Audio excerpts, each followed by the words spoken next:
தமிழர்களின் நல்வாழ்வுக்காக குரல் கொடுத்துக் கொண்டிருக்கிறேன். தமிழன் என்று சொல்லடா, தலை நிமிர்ந்து நில்லடா என்ற முழக்கத்தை மூச்சாக கொண்டிருக்கிறேன்.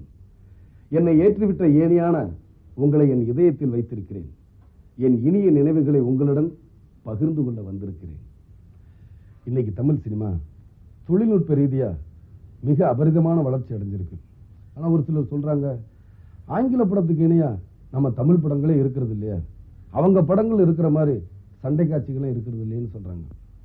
அவங்களுக்குலாம் நான் ஒன்று சொல்லிக்கொள்ள விரும்புகிறேன். அவங்க 20-30 வருஷத்துக்கு முன்னாடி வேணான்னு ஒதுக்கப்பட்ட கேமராவை தான் இன்னைக்கு நாம அதை வச்சு நம்ம படம் எடுத்துக்கிட்டு இருக்கிறோம். ஆனா அவங்களுக்கு வியாபார ரீதியாகவும் பொருளாதார ரீதியாகவும் உலக மார்க்கெட்டை பிடிச்சு வச்சிருக்காங்க. நாம ஒரு குறிப்பிட்ட மாநிலத்துக்குள்ளதான் படங்களை ரிலீஸ் பண்ணிக்கிட்டு இருக்கோம். அதே மாதிரி அவன் ஒதுக்கப்பட்ட கருவியை வச்சு நம்ம வசதிக்கு தகுந்த மாதிரி நம்ம அவங்களுக்கு இணையா எத்தனையோ தமிழ் படங்கள் எடுத்திருக்கிறோம். அதே மாதிரி அவங்களுக்கு இருக்கிற வசதிகள்ல அவங்க சண்டை காட்சிகளை எடுத்துக்கிட்டு இருக்கிறாங்க.